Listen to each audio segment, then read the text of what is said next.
Clayton, co-founder and CEO of Netblaze, and welcome to another one of our Marketing Minutes. Another question that we get all the time, and I think it's a really, really important question, and probably one that most people will overlook, and that is, what should I not be doing? And the reason I think it's important is because I think often when you're worried about being efficient, when you're worried about time management, figuring out what not to do is at least as important, if not sometimes more important, than figuring out what you ought to do. And particularly with online marketing and digital marketing, because there are just so many things that you could be doing. You often just get overwhelmed, and a lot of people get just paralysis by analysis, trying to figure out what the heck they should be doing, right? So let me give you a few things that you should not be doing and not be worried about. First is my favorite, and that is Twitter.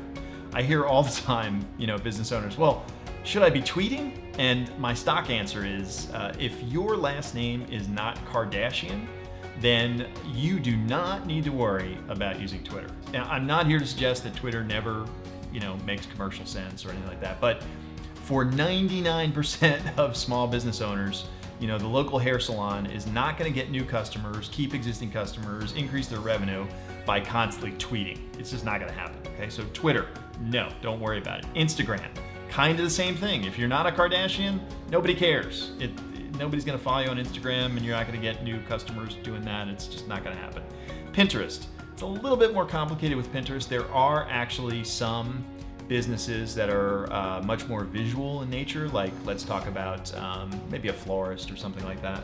However, I still will argue that for a local business that has a geographic area that they're serving, Pinterest is not something you need to worry about. If you're a national e-commerce company that is, trying to sell floral arrangements all over the country, then yes, I would suggest that Pinterest is a very powerful tool, but not for the local small business owner that has a geographic area that they're targeting, and they want people to walk in to the store. So Pinterest needs to be off your list. I would suggest that all forms of paid advertising, for now, should be off the list until you're doing the core things, right? And so your website is sorted, you've got an SEO plan, and don't worry if you don't know what these things are, but these are the main important things. You've got a search engine optimization plan, you've got a Facebook strategy, you've got a customer relationship strategy all set where you've got a database of your customers and you're mailing them and you're managing your online reputation. If you're doing all of that, you're firing on all cylinders, then maybe it's time to look at some paid advertising. But it is never the place to start, and it is often a minefield for small businesses.